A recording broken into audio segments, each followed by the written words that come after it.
जय जगन्नाथ बंधुगण आज आम जानिबा 30 सेप्टेम्बर 2024 सोमवार दिन द्वादश राशि राशिफल विषय यही दैनिक राशिफल चंद्र को गोचर गणना को नहीं आधारित एवं चंद्र को गोचर गणना आम जीवन में बहुत प्रभाव पकई थाए।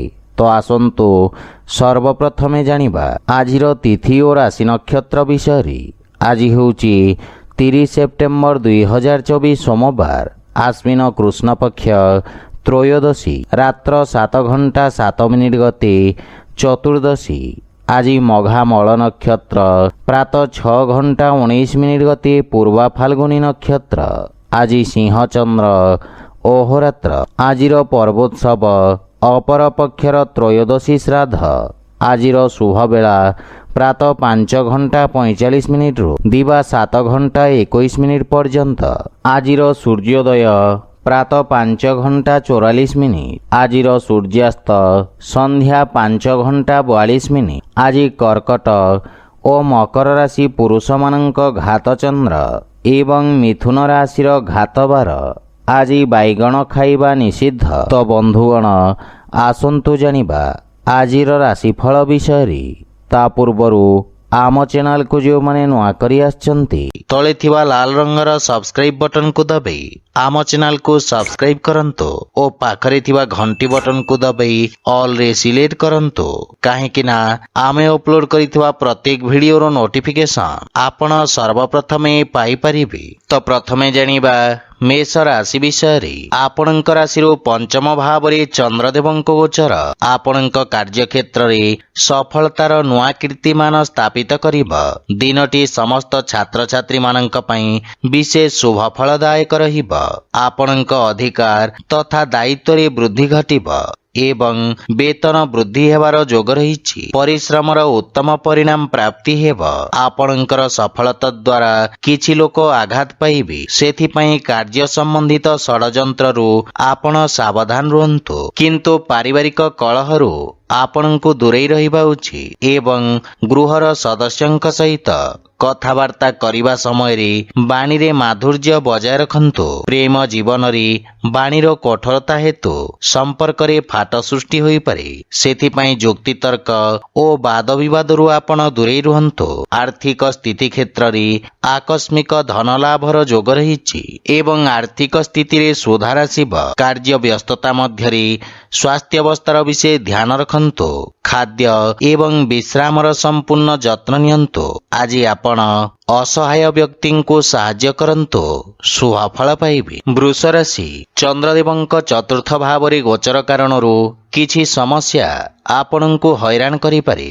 कर्म क्षेत्र रे परिवर्तन एवं स्थानांतरणर संभावना रही किंतु आपणक कठिन परिश्रम एवं धैर्य बल रे आपण समस्त समस्या मुक्ति पाइबे। आपणक आत्मविश्वास वृद्धि पाइब एवं निष्पत्ति नेबार क्षमता विकसित हेब जहा फल रे आपणकर किछि गुरुत्वपूर्ण कार्य समाधान हेबार संभावना रही। पारिवारिक जीवन रे पारिवारिक संपर्क खराब होई पारे सेथिपई गृह कलहरु बंचिबा पई आपण परिवारर परिवेश को सकारात्मक रखिबार प्रयास करंतु।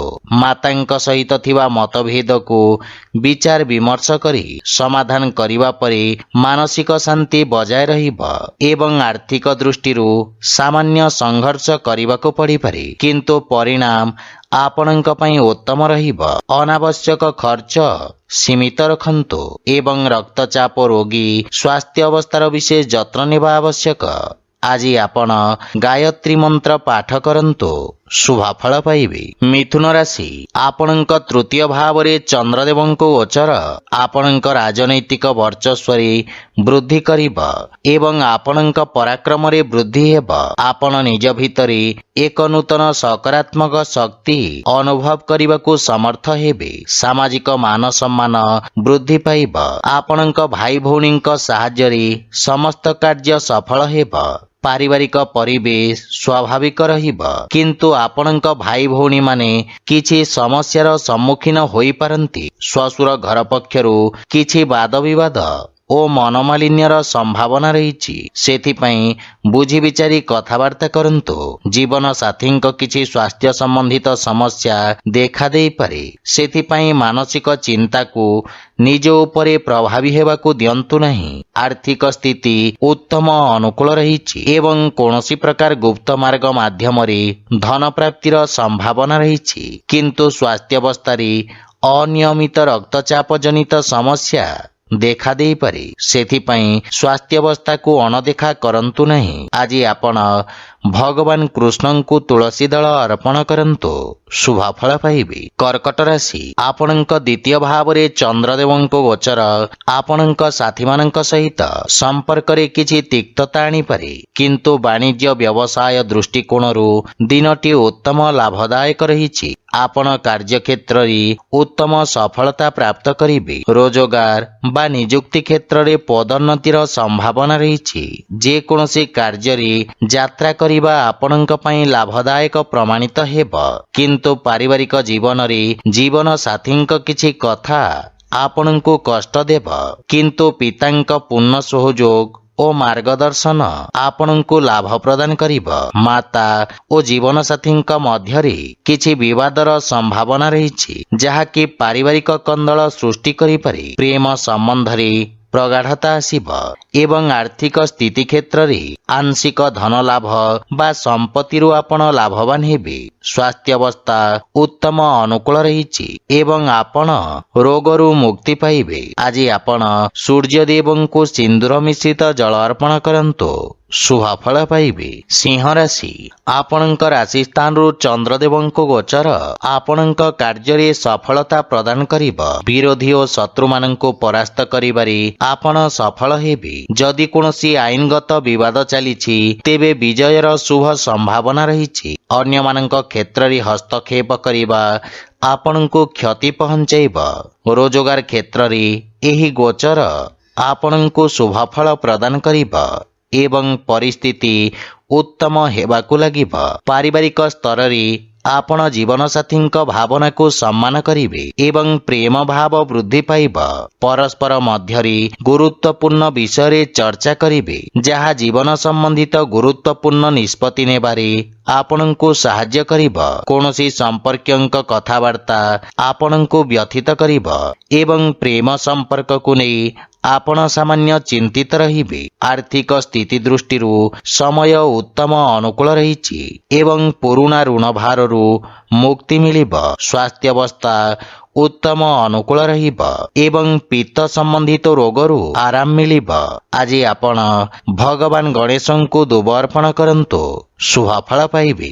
କନ୍ୟା ରାଶି, ଆପଣଙ୍କ ଦ୍ୱାଦଶ ଭାବରେ ଚନ୍ଦ୍ରଦେବଙ୍କ ଗୋଚର ଆପଣଙ୍କ ରୋଜଗାର କ୍ଷେତ୍ରରେ କିଛି ବାଧାବିଘ୍ନ ସୃଷ୍ଟି କରିବ। କ୍ରୋଧର ଅଧିକତା ଆପଣଙ୍କ ପାଇଁ କ୍ଷତିକାରକ ହେବ ଏବଂ କୌଣସି ନିଷ୍ପତ୍ତି ନେବା ପୂର୍ବରୁ ଭବିଷ୍ୟତର ଯୋଜନା ବିଷୟରେ ଭଲ ଭାବରେ ଚିନ୍ତା କରିବା ଲାଭଦାୟକ ହେବ। ବିଦ୍ୟାର୍ଥୀ ଛାତ୍ରଛାତ୍ରୀମାନଙ୍କୁ ନିଜ ଏକାଗ୍ରତା ବଜାୟ ରଖିବାକୁ ଅଧିକ ସଂଘର୍ଷ କରିବାକୁ ପଡ଼ିବ। ପାରିବାରିକ ଜୀବନରେ ବୈବାହିକ ଦାମ୍ପତ୍ୟ ଜୀବନରେ ସୁଧାର ଆସିବ, କିନ୍ତୁ ପ୍ରେମ ଜୀବନ ପାଇଁ ସମୟ ଅନୁକୂଳ ନୁହେଁ। ଧାର୍ମିକ ଆଧ୍ୟାତ୍ମିକ କାର୍ଯ୍ୟ ପ୍ରତି ଆପଣଙ୍କ ରୁଚି ବଢ଼ିବ ଏବଂ ଆର୍ଥିକ ସ୍ଥିତି ଉତ୍ତମ ଅନୁକୂଳ ରହିଛି ଏବଂ ଆର୍ଥିକ ଲାଭ ପ୍ରାପ୍ତ କରିବେ। ଅନାବଶ୍ୟକ ଖର୍ଚ୍ଚରେ ନିୟନ୍ତ୍ରଣ ଲାଗି ରହିବ ଏବଂ ବ୍ୟବସାୟୀମାନଙ୍କ ଆୟ ବୃଦ୍ଧି ପାଇବ, କିନ୍ତୁ କିଛି ଶାରୀରିକ ଅସୁବିଧାର ସମ୍ଭାବନା ରହିଛି। ଆଜି ଆପଣ ଓଁ ଗଂ ଗଣପତେ ନମଃ ମନ୍ତ୍ରର ଜପ କରନ୍ତୁ, ଶୁଭ ଫଳ ପାଇବେ। ତୁଳା ରାଶି, ଆପଣଙ୍କ ରାଶିରୁ ଏକାଦଶ ଭାବରେ ଚନ୍ଦ୍ରଦେବଙ୍କ ଗୋଚର ଆପଣଙ୍କ ଲାଭର ସ୍ଥିତିରେ ବୃଦ୍ଧି କରିବ। କାର୍ଯ୍ୟକ୍ଷେତ୍ରରେ ଆପଣଙ୍କ ସ୍ଥିତିରେ ଉନ୍ନତି ହେବ ଏବଂ ଆପଣଙ୍କର କାର୍ଯ୍ୟଦକ୍ଷତା ଅତ୍ୟନ୍ତ ଉତ୍ତମ ରହିବ। ବ୍ୟବସାୟୀମାନେ ନିଜ ବୁଦ୍ଧିର କୌଶଳ ବଳରେ କିଛି ଗୁରୁତ୍ୱପୂର୍ଣ୍ଣ ବ୍ୟବସାୟିକ ସଫଳତା ହାସଲ କରିବେ, କିନ୍ତୁ ପାରିବାରିକ ଜୀବନରେ ପରିବାର ସଦସ୍ୟଙ୍କ ମଧ୍ୟରେ ଭିନ୍ନତା ଏବଂ ବିବାଦର ସମ୍ଭାବନା ରହିଛି ଏବଂ ମାତାଙ୍କ ସ୍ୱାସ୍ଥ୍ୟ ଉପରେ ଖରାପ ପ୍ରଭାବ ପଡ଼ିବ। ସେଥିପାଇଁ ମାତାଙ୍କ ସ୍ୱାସ୍ଥ୍ୟାବସ୍ଥାର ବିଶେଷ ଯତ୍ନ ନେବା ଆବଶ୍ୟକ। ଆପଣ ସାମାନ୍ୟ ମାନସିକ ଚିନ୍ତା ଅନୁଭବ କରିବେ, କିନ୍ତୁ ଜୀବନସାଥୀଙ୍କ ସହିତ ସମ୍ପର୍କରେ ପ୍ରଗାଢ଼ତା ଆସିବ ଓ ପ୍ରେମ ଜୀବନରେ ପ୍ରେମୀଙ୍କ ସହିତ ସମୟ ବ୍ୟତୀତ କରିବାର ଅବସର ମିଳିବ। ଆର୍ଥିକ ସ୍ଥିତି କ୍ଷେତ୍ରରେ ଆପଣ ଯେକୌଣସି ଚଳନଶୀଳ ଏବଂ ଅସ୍ଥାବର ସମ୍ପତ୍ତିରେ ବିନିଯୋଗ କରିପାରିବେ, ଯାହା ଆପଣଙ୍କୁ ଲାଭ ପ୍ରଦାନ କରିବ। ସମ୍ପତ୍ତି ସମ୍ବନ୍ଧିତ ବିବାଦ ଆପଣଙ୍କ ସପକ୍ଷରେ ସମାଧାନ ହେବ, କିନ୍ତୁ ସ୍ୱାସ୍ଥ୍ୟାବସ୍ଥାରେ ବିଶେଷ ଧ୍ୟାନ ରଖିବାର ଆବଶ୍ୟକ ରହିଛି। ଆଜି ଆପଣ ଗୋମାତାଙ୍କୁ ଖାଇବାକୁ ଦିଅନ୍ତୁ, ଶୁଭ ଫଳ ପାଇବେ। ବିଛା ରାଶି, ଆପଣଙ୍କ ଦଶମ ଭାବରେ ଚନ୍ଦ୍ରଦେବଙ୍କ ଗୋଚର ଆପଣଙ୍କୁ ଅନୁକୂଳତା ପ୍ରଦାନ କରିବ। ଆଜି ଆପଣ ଊର୍ଜାବାନ ଅନୁଭବ କରିବେ ଏବଂ ଆପଣଙ୍କ କାର୍ଯ୍ୟକୁଶଳତା ଓ ଦକ୍ଷତା ବଳରେ ଆପଣ କାର୍ଯ୍ୟକ୍ଷେତ୍ରରେ ଉତ୍ତମ ସଫଳତା ଅର୍ଜନ କରିବେ। ଶିକ୍ଷା କ୍ଷେତ୍ରରେ ଆପଣଙ୍କ ପ୍ରୟାସ ସଫଳତା ଆଣିବ, ଯାହା ଫଳରେ ଆପଣଙ୍କ ମନରେ ପ୍ରସନ୍ନତା ଅନୁଭବ କରିବେ ଏବଂ ଆପଣ ନିଜ ଅଧୀନରେ ପ୍ରତ୍ୟେକ କାର୍ଯ୍ୟ କରିବେ, ଯାହା କାର୍ଯ୍ୟରେ ଶୀଘ୍ର ସଫଳତା ଆଣିବ। ଆପଣ ନିଜ ବିରୋଧୀ ଓ ପ୍ରତିଦ୍ୱନ୍ଦ୍ୱୀଙ୍କୁ ପରାସ୍ତ କରିବାରେ ସଫଳ ହେବେ। କ୍ରୀଡ଼ା କ୍ଷେତ୍ରରେ ଜଡ଼ିତ ବ୍ୟକ୍ତିଙ୍କୁ ବିଶେଷ ସଫଳତା ପ୍ରାପ୍ତି ହେବ। ପ୍ରେମ ଜୀବନରେ ସମୟ ଉତ୍ତମ ଅନୁକୂଳ ରହିବ ଏବଂ ନୂତନ ସମ୍ପର୍କ ସ୍ଥାପନ ହେବ, ଯାହା ଫଳରେ ଆପଣଙ୍କ ମାନସିକ ଚିନ୍ତା ଦୂର ହେବ ଏବଂ ଆପଣଙ୍କ ଆତ୍ମବିଶ୍ୱାସ ବୃଦ୍ଧି ପାଇବ। ଆର୍ଥିକ ସ୍ଥିତି କ୍ଷେତ୍ରରେ ଶ୍ୱଶୁର ଘର ପକ୍ଷରୁ ଧନ ଲାଭର ଯୋଗ ରହିଛି। ସ୍ୱାସ୍ଥ୍ୟାବସ୍ଥା ଉତ୍ତମ ଅନୁକୂଳ ରହିବ ଏବଂ ଆପଣ ଶାରୀରିକ ଊର୍ଜାବାନ ଅନୁଭବ କରିବେ। ଆଜି ଆପଣ ଗୋମାତାଙ୍କୁ ଖାଇବାକୁ ଦିଅନ୍ତୁ, ଶୁଭ ଫଳ ପାଇବେ। ଧନୁରାଶି, ଆପଣଙ୍କ ଭାଗ୍ୟ ଭାବରେ ଚନ୍ଦ୍ରଦେବଙ୍କ ଗୋଚର ଆପଣଙ୍କ ଭାଗ୍ୟକୁ ବୃଦ୍ଧି କରିବ ଏବଂ ଆର୍ଥିକ ପ୍ରଗତି ହେବ। ସାମାଜିକ ଜୀବନରେ ଉନ୍ନତିର ଯୋଗ ରହିଛି ଏବଂ ଆପଣଙ୍କ ମାନ ସମ୍ମାନରେ ବୃଦ୍ଧି ହେବ। ସମ୍ପତ୍ତି ସମ୍ବନ୍ଧିତ ବିଷୟରେ ଲାଭ ମିଳିବ, କିନ୍ତୁ ବିଦ୍ୟାର୍ଥୀ ଛାତ୍ରଛାତ୍ରୀମାନଙ୍କ ଶିକ୍ଷାରେ କିଛି ବାଧାବିଘ୍ନ ଉପୁଜିପାରେ। ପାରିବାରିକ ଜୀବନରେ ପରିବାରରେ ଉତ୍ତେଜନା ଦେଖାଦେବ ଏବଂ ଆପଣଙ୍କ ବାଣୀ କଠୋର ହେବ। କ୍ରୋଧର ଅଧିକତା ଆପଣଙ୍କ କ୍ଷତି କରିବ, ସେଥିପାଇଁ ପରିବାରରେ ଶାନ୍ତି ବଜାୟ ରଖନ୍ତୁ। ବଡ଼ ଭାଇ ଓ ଭଉଣୀମାନଙ୍କର ସମ୍ପୂର୍ଣ୍ଣ ସମର୍ଥନ ରହିବ ଏବଂ ବିଗିଡ଼ିଥିବା ସମ୍ପର୍କରେ ସୁଧାର ଆସିବ, କିନ୍ତୁ ଜୀବନସାଥୀଙ୍କ ସ୍ୱାସ୍ଥ୍ୟାବସ୍ଥାର ବିଶେଷ ଧ୍ୟାନ ରଖନ୍ତୁ। ଆର୍ଥିକ କ୍ଷେତ୍ରରେ ଅନାବଶ୍ୟକ ଖର୍ଚ୍ଚ ଉପରେ ପ୍ରତିବନ୍ଧକ ଲଗାଇବାର ଆବଶ୍ୟକ ରହିଛି, ଅନ୍ୟଥା ବଡ଼ କ୍ଷତିର ସମ୍ଭାବନା ରହିଛି। ସ୍ୱାସ୍ଥ୍ୟ ଦୃଷ୍ଟିରୁ ସମୟ ଅନୁକୂଳ ନୁହେଁ। ଶାରୀରିକ ପ୍ରତିରକ୍ଷା ପ୍ରଣାଳୀ ଦୁର୍ବଳ ହେବାର ସମ୍ଭାବନା ରହିଛି। ଆଜି ଆପଣ ଅସୁସ୍ଥ ରୋଗୀଙ୍କୁ ଔଷଧ ଦାନ କରନ୍ତୁ, ଶୁଭ ଫଳ ପାଇବେ। ମକର ରାଶି, ଆପଣଙ୍କ ରାଶି ସ୍ଥାନରୁ ଅଷ୍ଟମ ଭାବରେ ଚନ୍ଦ୍ରଦେବଙ୍କ ଗୋଚର ହେତୁ ଆପଣଙ୍କୁ କାର୍ଯ୍ୟକ୍ଷେତ୍ରରେ କିଛି ସମସ୍ୟାର ସମ୍ମୁଖୀନ ହେବାକୁ ପଡ଼ିପାରେ, କିନ୍ତୁ ଆକସ୍ମିକ ଧନଲାଭର ଯୋଗ ରହିଛି। ସାମାଜିକ କାର୍ଯ୍ୟରେ ଆପଣଙ୍କ ଯୋଗଦାନ ଆପଣଙ୍କ ପ୍ରଭାବ କ୍ଷେତ୍ରକୁ ବୃଦ୍ଧି କରିବ। ଆପଣଙ୍କ ବିପରୀତ ପରିସ୍ଥିତିରେ କାର୍ଯ୍ୟ କରିବାର କ୍ଷମତା ଆପଣଙ୍କ ସହକର୍ମୀଙ୍କୁ ପ୍ରଭାବିତ କରିବ। ପରିବାରରେ କୌଣସି ବ୍ୟକ୍ତିଙ୍କ ସହିତ ମତଭେଦ ହେବାର ସମ୍ଭାବନା ରହିଛି, କିନ୍ତୁ ଆପଣ ନିଜ ବାଣୀ କୌଶଳରେ ସମସ୍ତଙ୍କୁ ପ୍ରଭାବିତ କରିବେ। ଜୀବନ ସାଥୀଙ୍କ ସହିତ ସମ୍ପର୍କରେ ପ୍ରଗାଢ଼ତା ଆସିବ, କିନ୍ତୁ ପିତାଙ୍କ ସ୍ୱାସ୍ଥ୍ୟାବସ୍ଥାର ବିଶେଷ ଯତ୍ନ ନିଅନ୍ତୁ। ପ୍ରେମ ସମ୍ପର୍କ ମାନସିକ ଶାନ୍ତି ଏବଂ ସୁଖ ସୃଷ୍ଟି କରିବ। ଆର୍ଥିକ ଲାଭ ହେବ ଏବଂ ଶୁଭ କାର୍ଯ୍ୟରେ କରାଯାଇଥିବା ନିବେଶ ଆପଣଙ୍କ ଲାଭର ସ୍ଥିତିକୁ ଦ୍ୱିଗୁଣିତ କରିବ। ମାନସିକ ଚିନ୍ତା ସ୍ୱାସ୍ଥ୍ୟାବସ୍ଥାକୁ ଖରାପ କରିପାରେ, ବିଶେଷ କରି ଅନିୟମିତ ରକ୍ତଚାପ ଥିବା ରୋଗୀମାନେ ସ୍ୱାସ୍ଥ୍ୟାବସ୍ଥାର ବିଷୟ ଧ୍ୟାନ ରଖନ୍ତୁ।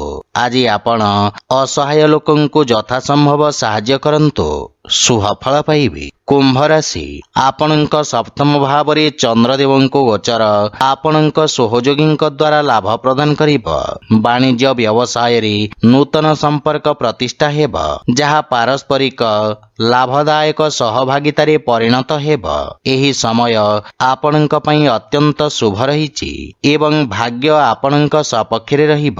ପାରିବାରିକ ଜୀବନରେ ଜୀବନସାଥୀଙ୍କ ପୂର୍ଣ୍ଣ ସମର୍ଥନ ମିଳିବ। ସନ୍ତାନ ପକ୍ଷରୁ ସୁଖଦ ସମାଚାର ପ୍ରାପ୍ତି ହେବ ଏବଂ କର୍ମକ୍ଷେତ୍ରରେ ଜୀବନସାଥୀଙ୍କ ପରାମର୍ଶ ସହାୟକ ସିଦ୍ଧ ହେବ। ପତି ପତ୍ନୀଙ୍କ ସମ୍ପର୍କରେ ପ୍ରଗାଢ଼ତା ଆସିବ। ଭାଇ ଓ ବନ୍ଧୁମାନଙ୍କର ସମଗ୍ର ସଂଗଠନ ଆପଣଙ୍କ ମନକୁ ଖୁସି ଏବଂ ଆତ୍ମବିଶ୍ୱାସରେ ପରିପୂର୍ଣ୍ଣ କରିବ। ବିବାହ ଯୋଗ୍ୟ ବ୍ୟକ୍ତିଙ୍କ ପାଇଁ କିଛି ଭଲ ପ୍ରସ୍ତାବ ଆସିପାରେ। ପ୍ରେମ ଜୀବନରେ ମଧୁରତା ରହିବ ଏବଂ ଆର୍ଥିକ ଲାଭରେ ଧୀରେ ଧୀରେ ବୃଦ୍ଧି ଘଟିବ। ଦୀର୍ଘକାଳୀନ ଯୋଜନା ଗୁଡ଼ିକରୁ ଆପଣ ଲାଭବାନ ହେବେ। ଯୋଜନାବଦ୍ଧ ଭାବରେ କରାଯାଇଥିବା ସମସ୍ତ କାର୍ଯ୍ୟ ସର୍ବୋତ୍ତମ ସଫଳତା ହାସଲ କରିବ ଏବଂ ଆପଣଙ୍କ ସାମାଜିକ କ୍ଷେତ୍ରର ବିକାଶ ହେବ। ନୂତନ କାର୍ଯ୍ୟର ରୂପରେଖା ପ୍ରସ୍ତୁତ କରିବେ। ଆପଣ ସ୍ୱାସ୍ଥ୍ୟ ସମ୍ବନ୍ଧିତ ସମସ୍ୟାରୁ ମୁକ୍ତି ପାଇବେ ଏବଂ ମାନସିକ ସୁଖ ଏବଂ ଶାନ୍ତି ଅନୁଭବ କରିବେ। ଆଜି ଆପଣ ଅସହାୟ ବ୍ୟକ୍ତିଙ୍କୁ ସାହାଯ୍ୟ କରନ୍ତୁ, ଶୁଭ ଫଳ ପାଇବେ। ମୀନ ରାଶି, ଆପଣଙ୍କ ରାଶି ସ୍ଥାନରୁ ଷଷ୍ଠ ଭାବରେ ଚନ୍ଦ୍ରଦେବଙ୍କୁ ଗୋଚର ଆପଣଙ୍କ ଖର୍ଚ୍ଚରେ ବୃଦ୍ଧି କରିବ। ଆପଣ ନିଜ ବୁଦ୍ଧି ଏବଂ କୌଶଳ ବଳରେ ନିଜ ସମସ୍ତ ଲକ୍ଷ୍ୟକୁ ହାସଲ କରିବାରେ ସକ୍ଷମ ହେବେ। ଆପଣଙ୍କ କିଛି ଗୁପ୍ତ ଶତ୍ରୁ ଆପଣଙ୍କ ଭାବମୂର୍ତ୍ତିକୁ ନଷ୍ଟ କରିବାର ପ୍ରୟାସ କରିବେ।